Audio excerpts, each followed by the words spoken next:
Hello friends, मेरा नाम है किशोर और आप देख रहे हैं all age topic YouTube channel. तो आज जो आपकी लाइव क्लास होने वाली है या लाइव टेस्ट होने वाला है जिसमें आपसे 50 क्वेश्चन पूछे जाएंगे। तो देखते हैं आप इन 50 क्वेश्चन में से कितने क्वेश्चन सही कर पाते हैं। और ये जो क्वेश्चन है जो आर्मी की तैयारी कर रहे हैं उनके लिए बहुत ज़्यादा महत्वपूर्ण रहने वाले हैं। तो इस लाइव टेस्ट को अंत तक जरूर दीजिएगा और इसमें आपको कुछ भी अच्छा लगे तो वीडियो को लाइक और चैनल को सब्सक्राइब करना बिल्कुल मत भूलिएगा। और सभी साथ में आप लोगों से रिक्वेस्ट है यार, इस वीडियो के पे 100 लाइक्स का एम जो है वो है और आप कंप्लीट करवा दीजिए। तो डेली जो है वो लाइव क्लास आपकी आती है 7:30 यानी 7:30 शाम को।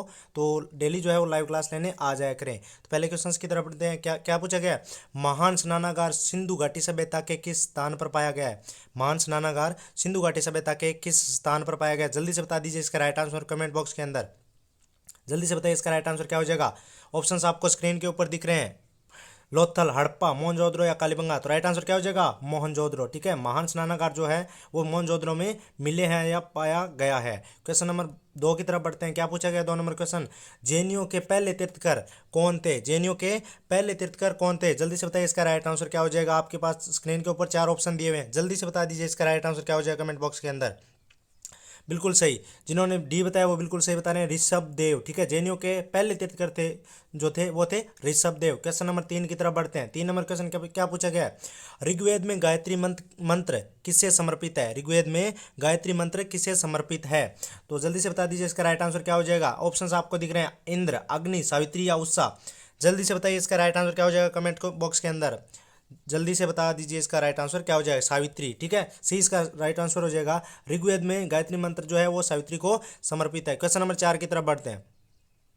क्वेश्चन नंबर 4 आप लोगों से क्या पूछा गया है? नंदवंश का संस्थापक कौन है? ठीक है, नंदवंश का संस्थापक कौन है? जल्दी से बता दीजिए इसका राइट आंसर क्या दिया हुआ है आपको। ऑप्शंस दिए हुए, महापद्म नंद, चंद्रगुप्त, चंगेज खां, चंद्रगुप्त मौर्य। जल्दी से बता दीजिए इसका राइट आंसर क्या हो जाएगा कमेंट बॉक्स के अंदर। नंदवंश का संस्थापक कौन है? तो इसका राइट आंसर क्या हो जाएगा? ए इसका राइट आंसर हो जाएगा, महापद्म नंद। ठीक है, नंदवंश का संस्थापक जो है वो है महापद्म नंद। क्वेश्चन नंबर 5 की तरफ बढ़ते हैं। क्या पूछा गया है? पानीपत का प्रथम युद्ध कब लड़ा गया था? काफी इंपॉर्टेंट क्वेश्चन है, आप लोगों को पूछा जा सकता है। जल्दी से बता दीजिए इसका राइट आंसर क्या हो जाएगा। पानीपत का प्रथम युद्ध कब लड़ा गया? कमेंट बॉक्स के अंदर जल्दी से बताइए। आप लोगों ने पढ़ रखा है तो काफ़ी बार पढ़ा भी होगा और पीछे पिछले वीडियोज में मैंने कवर भी करवाया इसको। पानीपत का प्रथम युद्ध कब लड़ा गया था? 21 अप्रैल 1526 को। ठीक है, 21 अप्रैल 1526 को पानीपत का प्रथम युद्ध लड़ा गया था। क्वेश्चन नंबर 6 की तरफ बढ़ते हैं। क्वेश्चन नंबर 6 क्या पूछा गया है? भारत में अंग्रेजों ने सर्वप्रथम फैक्ट्री, ठीक है, 1608 में कहाँ स्थापित की? भारत में अंग्रेजों ने सर्वप्रथम फैक्ट्री 1608 में कहाँ स्थापित की थी? जल्दी से बताइए इसका राइट आंसर क्या हो जाएगा।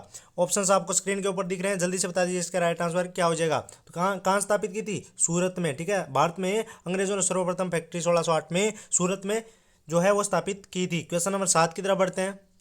7 नंबर क्वेश्चन क्या पूछा गया है? तो यार आज मेरा जो है वो थोड़ा सा गला खराब है तो मैं सही तरीके से बोल नहीं पा रहा हूँ, तो यार थोड़ा सा आप लोग एडजस्ट कर लो।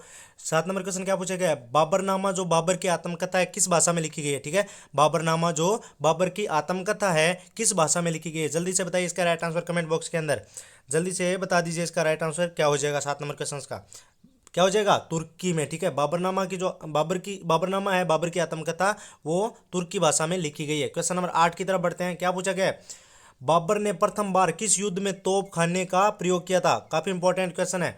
बाबर ने प्रथम बार किस युद्ध में तोप खाने का प्रयोग किया था? जल्दी से बताइए इसका राइट आंसर क्या हो जाएगा। ऑप्शंस आपको स्क्रीन के ऊपर दिख रहे हैं, जल्दी से बता दीजिए इसका राइट आंसर क्या हो जाएगा कमेंट बॉक्स के अंदर। क्या हो जाएगा? पानीपत का युद्ध 1526 में जो हुआ था, ठीक है, उसमें बाबर ने प्रथम बार तोप खाने का प्रयोग किया था। क्वेश्चन नंबर 9 की तरफ बढ़ते हैं। 9 नंबर क्वेश्चन आप लोगों से क्या पूछा गया? भारत में सबसे पहले अपनी मुद्रा का नाम रुपया रखने वाला कौन था? किसने रखा, या फिर जो कौन सा शासक था जिसने अपनी मुद्रा का नाम रुपया रखा था सबसे पहले? जल्दी से बताइए इसका राइट आंसर क्या हो जाएगा। ऑप्शंस आपकी स्क्रीन के ऊपर है, अकबर, अलाउद्दीन खिलजी, शेरशाह सूरी और ईस्ट इंडिया कंपनी। जल्दी से बताइए इसका राइट आंसर क्या हो जाएगा। क्या हो जाएगा? शेरशाह सूरी ने। ठीक है, शेरशाह सूरी ने अपनी मुद्रा का नाम सबसे पहले रुपया रखा था। ठीक है, क्वेश्चन नंबर 10 की तरफ बढ़ते हैं। क्वेश्चन नंबर 10 काफी इंपॉर्टेंट क्वेश्चन है। बांटो और राज करो की नीति किसने अपनाई थी? बांटो और राज करो की नीति किसने अपनाई थी? जल्दी से बताइए इसका राइट आंसर क्या हो जाएगा कमेंट बॉक्स के अंदर। बांटो और राज करो की नीति किसने अपनाई थी? जल्दी से बता दीजिए, इसका राइट आंसर कमेंट बॉक्स के अंदर आप लोगों ने पढ़ रखा है तो क्या हो जाएगा? ए इसका राइट आंसर हो जाएगा लॉर्ड कर्जन। लॉर्ड कर्जन ने बांटो और राज करो की नीति अपनाई थी। क्वेश्चन नंबर 11 की तरफ बढ़ते हैं। क्वेश्चन नंबर 11 क्या पूछा गया है? हिंदू मुस्लिम की एकता बढ़ाने के लिए किस आंदोलन में सहयोग किया? ठीक है, हिंदू मुस्लिम एकता बढ़ाने के लिए किस आंदोलन ने सहयोग किया? जल्दी से बताइए, इसका राइट आंसर क्या हो जाएगा? ऑप्शंस आपको स्क्रीन के ऊपर देने हैं। असहयोग आंदोलन, भारत छोड़ो आंदोलन, खिलाफत आंदोलन या भूदान आंदोलन। जल्दी से बताइए, इसका राइट आंसर क्या हो जाएगा? खिलाफत आंदोलन। खिलाफत आंदोलन ने हिंदू मुस्लिम एकता में जो है वो सहयोग दिया। क्वेश्चन नंबर 12 क्या पूछा गया है? प्रार्थना समाज के संस्थापक थे। प्रार्थना समाज के संस्थापक कौन थे? जल्दी से बताइए, इसका राइट आंसर क्या हो जाएगा? प्रार्थना समाज के संस्थापक कौन थे? आत्माराम पांडुरंग। ठीक है, आत्माराम है पांडुरंग थे प्रार्थना समाज के संस्थापक। क्वेश्चन नंबर 13 नंबर क्वेश्चन आप लोगों से क्या पूछा गया है? काकोरी डकैती घटना के नायक कौन थे? काकोरी डकैती घटना के नायक कौन थे? जल्दी से बताइए, इसका राइट आंसर क्या हो जाएगा? ऑप्शंस आपकी स्क्रीन के सामने है। रामप्रसाद बिस्मिल, भगत सिंह, बट्टुकेश्वर दत्त या बरकतुल्ला। जल्दी से बताइए, इसका राइट आंसर क्या हो जाएगा? काकोरी डकैती घटना के नायक कौन थे? तो कौन थे? जल्दी से बताइए, इसका राइट आंसर क्या हो जाएगा? रामप्रसाद बिस्मिल थे। ठीक है, रामप्रसाद बिस्मिल थे काकोरी डकैती घटना के नायक। क्वेश्चन नंबर 14 नंबर क्वेश्चन क्या पूछा गया है? पंचशील पर भारत व चीन ने कब हस्ताक्षर किए? पंचशील समझौता जो हुआ था उस पे भारत एवं चीन ने कब हस्ताक्षर किए थे? जल्दी से बताइए, इसका राइट आंसर क्या हो जाएगा? कमेंट बॉक्स के अंदर ऑप्शंस आपको स्क्रीन के ऊपर दिख रहे हैं। 1954, 1956, 1962 और 1960। जल्दी से बताइए, इसका राइट आंसर क्या हो जाएगा? 1954 में। ठीक है, पंचशील समझौते पर भारत और चीन ने 1954 में जो है वो हस्ताक्षर किए थे। क्वेश्चन नंबर 15 की तरफ बढ़ते हैं। क्या पूछा गया है? कंबोडिया का पुराना नाम है। ठीक है, कंबोडिया का पुराना नाम क्या है? जल्दी से बताइए, इसका राइट आंसर क्या हो जाएगा? कंबोडिया का पुराना नाम बताना है आपको। क्या हो जाएगा? जल्दी से बताइए, इसका राइट आंसर क्या हो जाएगा? कम्यूचिया। ठीक है, कंबोडिया का पुराना नाम क्या था? कम्यूचिया। क्वेश्चन नंबर 16 की तरफ बढ़ते हैं। 16 नंबर क्वेश्चन आप लोगों से पूछा गया है, हमारे सौरमंडल में सबसे बड़ा ग्रह कौन सा है? हमारे सौरमंडल में सबसे बड़ा ग्रह कौन सा है? जल्दी से बताइए, इसका राइट आंसर क्या हो जाएगा? ऑप्शंस आपकी स्क्रीन के ऊपर है। बृहस्पति, शनि, शुक्र और मंगल। जल्दी से बताइए, इसका राइट आंसर क्या हो जाएगा? क्या हो जाएगा? बृहस्पति। ठीक है, हमारे सौरमंडल में सबसे बड़ा जो ग्रह है वो है बृहस्पति। क्वेश्चन नंबर 17 की तरफ बढ़ते हैं। क्या पूछा गया है?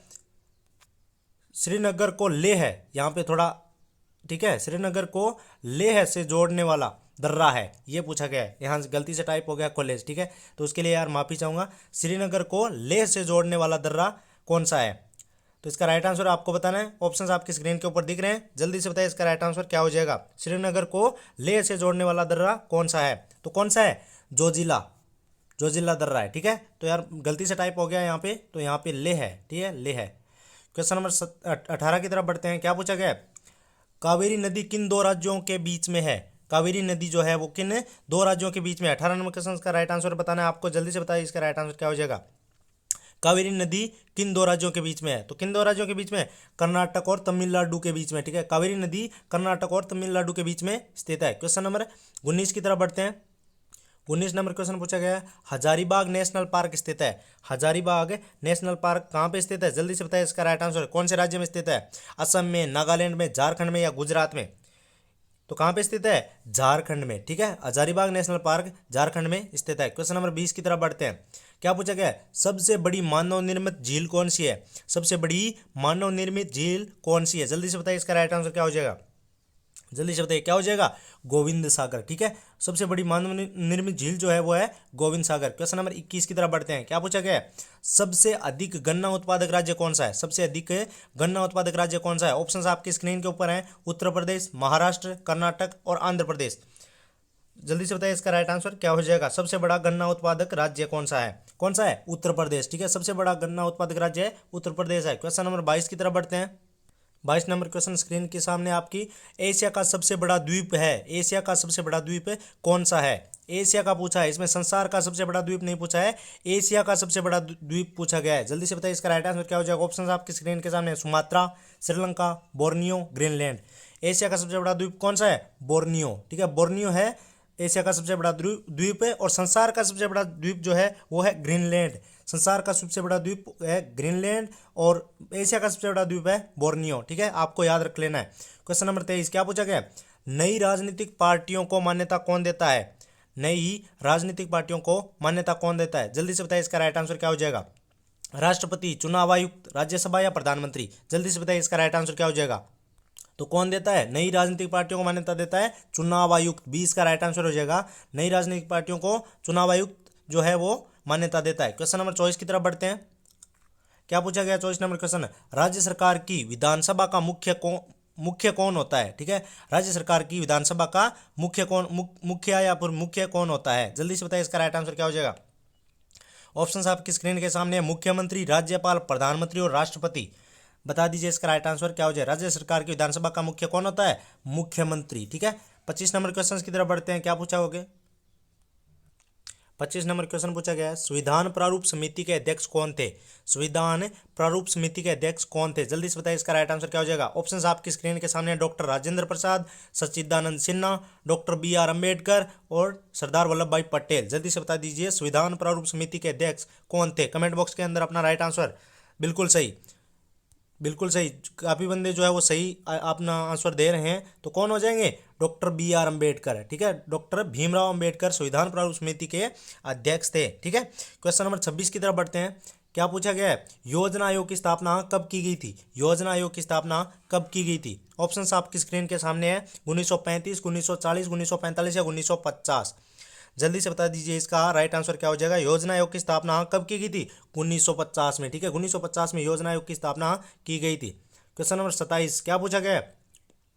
सुप्रीम कोर्ट के न्यायाधीशों की नियुक्ति कौन करता है? सुप्रीम कोर्ट के न्यायाधीशों की नियुक्ति कौन करता है? ऑप्शंस आपके स्क्रीन के सामने। जल्दी से बता दीजिए इसका राइट आंसर क्या हो जाएगा।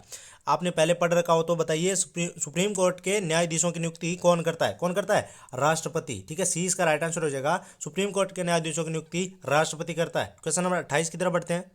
28 नंबर क्वेश्चन पूछा गया है, भारत में किस राज्य की उच्चतम साक्षरता दर है? ठीक है, सबसे ज़्यादा साक्षरता कहाँ पे है? भारत में किस राज्य की उच्चतम साक्षरता दर है? ऑप्शंस आपकी स्क्रीन के सामने, तमिलनाडु, केरल, मिजोरम और राजस्थान। जल्दी से बता दीजिए इसका राइट आंसर क्या हो जाएगा। किस राज्य की उच्चतम साक्षरता दर है? तो किस राज्य की है? केरल की। 20 का राइट आंसर हो जाएगा। भारत में केरल राज्य की उच्चतम साक्षरता दर है। क्वेश्चन नंबर 29 क्या पूछा गया है? 29, भारत का कौन सा राज्य तीन ओर से बांग्लादेश से घिरा हुआ है? ठीक है, भारत का कौन सा राज्य तीन ओर से बांग्लादेश से घिरा हुआ है? काफ़ी इंपॉर्टेंट क्वेश्चन है। कॉपी और पेन लेके लिख लीजिए। और आप लोगों से ये रिक्वेस्ट है, आप लोग लाइक करते हुए चलिए और अपने सभी दोस्तों के साथ शेयर करते हुए भी जरूर से चलिएगा। ठीक है, भारत का कौन सा राज्य तीन ओर से बांग्लादेश से घिरा हुआ है? कौन सा राज्य है? त्रिपुरा। ए इसका राइट आंसर हो जाएगा। भारत का त्रिपुरा राज्य ऐसा है जो बांग्लादेश से तीन ओर से घिरा हुआ है। क्वेश्चन नंबर 30 क्या पूछा गया है? सोने का सर्वाधिक उत्पादन करने वाला विश्व में देश है। ठीक है, विश्व में कौन सा देश है जो सोने का सर्वाधिक उत्पादन करता है? ऑप्शंस आपकी स्क्रीन के सामने है। भारत, जापान, चीन और इंडोनेशिया। तो इसका राइट आंसर बता दीजिए क्या हो जाएगा। सोने का सर्वाधिक उत्पादन करने वाला विश्व में देश कौन सा है? चीन। ठीक है, चीन जो है वो विश्व में सोने का सर्वाधिक उत्पादन करता है। क्वेश्चन नंबर 31 की तरफ बढ़ते हैं। 31 नंबर क्वेश्चन से 50 नंबर क्वेश्चन तक अभी साइंस के क्वेश्चन आप लोगों से पूछे जाएंगे। तो 31 नंबर क्वेश्चन पूछा गया है, कार्य का एसआई मात्रक क्या है? ठीक है, कार्य का एसआई मात्रक क्या है? जल्दी से बता दीजिए इसका राइट आंसर क्या हो जाएगा कमेंट बॉक्स के अंदर। ऑप्शंस आपकी स्क्रीन के सामने है। न्यूटन मीटर प्रति सेकंड, वाट या फिर न्यूटन मीटर। जल्दी से बता दीजिए इसका राइट आंसर क्या हो जाएगा। कार्य का एसआई मात्रक क्या है? Newton metre. डी इसका राइट आंसर हो जाएगा। कार्य का एसआई मात्रक न्यूटन मीटर है। क्वेश्चन नंबर 32 क्या पूछा गया है? निम्न में से कौन सा एक सदिश मात्रक है? निम्न में से कौन सा एक सदिश मात्रक है? जल्दी से बता दीजिए इसका राइट आंसर क्या हो जाएगा। गति, समय, दूरी या वेग? जल्दी से बता दीजिए क्या क्या हो जाएगा। निम्न में से कौन सा एक सदिश मात्रक है? तो ये वेग जो है वो सदिश मात्रक है। क्वेश्चन नंबर 33 की तरफ बढ़ते हैं। 33 नंबर क्वेश्चन आप लोगों से पूछा गया है, यदि किसी गैस को अचानक संपीड़ित किया जाए तो उसके तापमान पर क्या असर पड़ेगा? ठीक है, यदि किसी गैस को अचानक संपीड़ित किया जाए तो उसके तापमान पर क्या असर होगा? बढ़ेगा, घटेगा, कोई बदलाव नहीं होगा या इनमें से कोई नहीं? तो इसका राइट आंसर क्या हो जाएगा? जल्दी से बता दीजिए। बढ़ेगा। ठीक है, यदि किसी गैस को अचानक संपीड़ित किया जाता है तो उसके तापमान, उसका जो तापमान है वो बढ़ेगा। ठीक है, क्वेश्चन नंबर 34 की तरफ बढ़ते हैं। 34 नंबर क्वेश्चन पूछा गया आप लोगों से, तैरना न्यूटन के गति के किस नियम पर आधारित है? तैरना जो है वो न्यूटन की गति के किस नियम पर आधारित है? पहला, दूसरा, तीसरा या कोई नहीं? जल्दी से बताइए इसका राइट आंसर क्या हो जाएगा। क्या हो जाएगा? तीसरे, गति के तीसरे नियम पर आधारित है। ठीक है, न्यूटन का जो गति का तीसरा नियम है उस पर आधारित है तैरना। ठीक है, क्वेश्चन नंबर 35 क्या पूछा गया है? वह धातु जो पानी पर तैरती है, पानी पर तैरने वाली धातु का नाम आपको बताना है। जल्दी से बता दीजिए कौन सी धातु है जो पानी के ऊपर तैरती है? पारा, लिथियम, चांदी या एल्यूमिनियम? जल्दी से बता दीजिए इसका राइट आंसर कमेंट बॉक्स के अंदर। क्या हो जाएगा? लिथियम। वह धातु जो पानी पर तैरती है वो है लिथियम। क्वेश्चन नंबर 36 क्या पूछा गया है? रेडियो एक्टिवता को नापने के लिए प्रयुक्त किया जाने वाला यंत्र है। रेडियो एक्टिवता को नापने के लिए प्रयुक्त किया जाने वाला यंत्र है कौन सा ऐसा यंत्र है जिससे रेडियो एक्टिवता को नापा जाता है? जल्दी से बता दीजिए इसका राइट आंसर क्या हो जाएगा? क्या हो जाएगा? GM counter. जीएम काउंटर से रेडियो एक्टिवता को मापा जाता है या नापा जाता है। क्वेश्चन नंबर 37 की तरफ बढ़ते हैं। 37 नंबर क्वेश्चन पूछा गया है, कैथोड किरणें मुख्यतः किसकी बनी होती है? कैथोड किरणें मुख्यतः किसकी बनी होती है? प्रोटॉन, पॉजिट्रॉन, न्यूट्रॉन या इलेक्ट्रॉन? तो इसका राइट आंसर बताना है आपको। कैथोड किरणें मुख्यतः किसकी बनी होती है? किसकी बनी होती है? इलेक्ट्रॉन की बनी होती है। ठीक है। क्वेश्चन नंबर 38 क्या पूछा गया है? हीरे में रासायनिक बंधों की प्रकृति होती है। हीरे में रासायनिक बंधों, ठीक है, बंधों है यहाँ पे, बंधों नहीं, बंधों की प्रकृति होती है। जल्दी से बताएं, आयनिक, सहसंयोजी, उपसंयोजी या फिर धात्विक? जल्दी से बता दीजिए इसका राइट आंसर क्या हो जाएगा। तो कौन सी प्रकृति होती है? सहसंयोजी। ठीक है, 20 का राइट आंसर हो जाएगा। क्वेश्चन नंबर 39 की तरफ बढ़ते हैं। क्या पूछा गया? एलपीजी में मुख्यतः है, एलपीजी में मुख्यतः है कौन सी गैस है? जल्दी से बता दीजिए इसका राइट आंसर क्या हो जाएगा। एलपीजी में मुख्यतः है कौन सी गैस है? कौन सी है? जल्दी से बताइए इसका राइट आंसर कमेंट बॉक्स के अंदर। क्या हो जाएगा? प्रोपेन तथा ब्यूटेन। 20 का राइट आंसर हो जाएगा। एलपीजी में मुख्यतः प्रोपेन तथा ब्यूटेन है। क्वेश्चन नंबर 40 की तरफ बढ़ते हैं। 40 नंबर क्वेश्चन आप लोगों से पूछा गया है, हाइड्रोकार्बन का मिश्रण नहीं है। कौन सा इनमें से हाइड्रोकार्बन का मिश्रण नहीं है? ऑप्शंस आपकी स्क्रीन के ऊपर दिख रहे होंगे, मोम, पैराफिन तेल, वनस्पति तेल या फिर केरोसिन। तो यदि आपको आ रहा है तो कमेंट बॉक्स के अंदर कमेंट कर दीजिए। और आप लोगों से यार रिक्वेस्ट है, 100 लाइक्स हम लोगों को इस लाइव टेस्ट में चाहिए, तो आप लोग लाइक कीजिए और अपने सभी दोस्तों के साथ प्लीज़ आप लोगों से रिक्वेस्ट है शेयर भी साथ में करते हुए चलिएगा। ठीक है। 40 नंबर क्वेश्चन आपका, इसका राइट आंसर बताइए। हाइड्रोकार्बन का मिश्रण नहीं है तो क्या नहीं है? वनस्पति तेल। ठीक है, वनस्पति तेल जो है वो हाइड्रोकार्बन का मिश्रण नहीं है। 41 नंबर क्वेश्चन क्या पूछा गया आप लोगों से, सोडियम बाइकार्बोनेट का घरेलू नाम क्या है? सोडियम बाइकार्बोनेट का घरेलू नाम क्या है? तो इसका राइट आंसर आपको बताना है। जल्दी से बता दीजिए इसका राइट आंसर क्या हो जाएगा। क्या हो जाएगा? खाने का सोडा। ठीक है, खाने का सोडा को मतलब घरेलू नाम है सोडियम बाइकार्बोनेट का। ठीक है, सोडियम बाइकार्बोनेट का घरेलू नाम क्या है? खाने का सोडा। क्वेश्चन नंबर 42 की तरफ बढ़ते हैं। 42 नंबर क्वेश्चन पूछा गया है, माचिस में कौन सा पदार्थ उपयोग किया जाता है? ठीक है, माचिस में कौन सा पदार्थ उपयोग किया जाता है? बताइए। सोडियम, मैग्नीशियम, सफेद फास्फोरस या फिर लाल फास्फोरस? जल्दी से बता दीजिए इसका राइट आंसर क्या हो जाएगा कमेंट बॉक्स के अंदर। क्या हो जाएगा? लाल फास्फोरस। लाल फास्फोरस का उपयोग किया जाता है माचिस के अंदर। ठीक है। क्वेश्चन नंबर 43 की तरफ बढ़ते हैं। 43 नंबर क्वेश्चन आप लोगों से पूछा गया है, सबसे हल्का तत्व है। क्वेश्चन नंबर 43 है, सबसे हल्का तत्व है कौन सा? सबसे हल्का तत्व है हाइड्रोजन, हीलियम, लिथियम या फिर इनमें से कोई नहीं? तो इसका राइट आंसर जल्दी से बता दीजिए इसका राइट आंसर क्या हो जाएगा। ठीक है, सबसे हल्का तत्व कौन सा है? हाइड्रोजन। ए इसका राइट आंसर हो जाएगा। क्वेश्चन नंबर 44 की तरफ बढ़ते हैं। क्या पूछा गया है, किस रक्त ग्रुप का व्यक्ति सर्वदाता कहलाता है? ठीक है, किस रक्त ग्रुप का व्यक्ति सर्वदाता कहलाता है? जल्दी से बता दीजिए इसका राइट आंसर क्या हो जाएगा। ए ऑप्शन है बी ऑप्शन है ए, सी ऑप्शन है ओ और डी ऑप्शन है बी नेगेटिव। तो इसका राइट आंसर क्या हो जाएगा? सर्वदाता कौन से ग्रुप का व्यक्ति होता है? 44 नंबर क्वेश्चन का राइट आंसर बता दीजिए। तो ओ का होता है। ठीक है, सी इसका राइट आंसर हो जाएगा। क्वेश्चन नंबर 45 की तरफ बढ़ते हैं। क्या पूछा गया है, डीएनए संरचना की खोज की थी? डीएनए संरचना की खोज किसने की थी? जल्दी से बता दीजिए इसका राइट आंसर क्या हो जाएगा। डीएनए संरचना की खोज किसने की थी? जल्दी से बताइए क्या क्या हो जाएगा इसका राइट आंसर। वाटसन एवं क्रिक ने। ठीक है, वाटसन एवं क्रिक ने डीएनए संरचना की खोज की थी। क्वेश्चन नंबर 46 की तरफ बढ़ते हैं। 46 नंबर क्वेश्चन आप लोगों से पूछा गया है, इंसुलिन स्रावित होता है तो इंसुलिन जो है वो कहाँ से स्रावित होता है? अग्नाशय से, यकृत से, पीयूष ग्रंथि से या थायराइड ग्रंथि से? जल्दी से बता दीजिए इसका राइट आंसर क्या हो जाएगा। इंसुलिन जो है वो कहाँ से स्रावित होता है? आप कमेंट बॉक्स के अंदर बताते हुए चलिएगा। जल्दी से बता दीजिए इसका राइट आंसर क्या हो जाएगा। अग्नाशय से। ठीक है, इंसुलिन जो है वो अग्नाशय से स्रावित होता है। ठीक है, क्वेश्चन नंबर 47 की तरफ बढ़ते हैं। क्या पूछा गया है, तंबाकू में मनुष्य को हानि पहुंचाने वाला पदार्थ कौन सा है? ठीक है, तंबाकू में मनुष्य को हानि पहुंचाने वाला पदार्थ कौन सा है? जल्दी से बता दीजिए इसका right answer. Enzyme, nicotine, morphine या फिर इनमें से कोई नहीं? जल्दी से बताइए इसका राइट आंसर क्या हो जाएगा। क्या हो जाएगा? निकोटीन। तंबाकू में मनुष्य को हानि पहुंचाने वाला पदार्थ निकोटीन है। क्वेश्चन नंबर 48 की तरफ बढ़ते हैं। क्या पूछा गया, घेंगा रोग किसकी कमी के कारण होता है? घेंगा रोग किसकी कमी के कारण होता है? जल्दी से बता दीजिए इसका राइट आंसर। किसकी कमी के कारण होता है? आयोडीन की कमी के कारण होता है। ठीक है, आयोडीन की कमी के कारण होता है घेंगा रोग। क्वेश्चन नंबर 49 की तरफ बढ़ते हैं। 49 नंबर क्वेश्चन पूछा गया है, मछली कैसे सांस लेती है। मछली जो है वो किससे सांस लेती है, कैसे सांस लेती है, बताना है आपको। जल्दी से कमेंट बॉक्स के अंदर इसका राइट आंसर बता दीजिए। ऑप्शन है नाक से, फेफड़ों से, गिल से, या फिर इनमें से कोई नहीं। तो इसका राइट आंसर क्या हो जाएगा, कमेंट बॉक्स के अंदर बता दीजिए क्या हो जाएगा, गिल से। ठीक है, मछली कैसे सांस लेती है, गिल से सांस लेती है। क्वेश्चन नंबर 50 क्या पूछा गया है, मनुष्य में आमतौर पर पाए जाने वाला कवक रोग। ठीक है, मनुष्य में आमतौर पर पाए जाने वाला कवक रोग कौन सा है, जल्दी से बता दीजिए इसका राइट आंसर क्या हो जाएगा कमेंट बॉक्स के अंदर। ये अंतिम क्वेश्चन है, तो क्या हो जाएगा, रिगवॉर्म। ठीक है, रिगवॉर्म। तो आप लोगों से यार रिक्वेस्ट है, इस लाइव टेस्ट को जरूर से लाइक कीजिएगा और अपने सभी दोस्तों के साथ शेयर कीजिएगा। और टाइम जो है वो है 7:30 बजे शाम को। तो आप डेली जो है वो लाइव क्लास लेने आ जाया करें। तो मिलते हैं अगले वीडियो में, तब तक के लिए बाय। और यार आप लोगों से रिक्वेस्ट है, ज़रूर से शेयर कीजिएगा।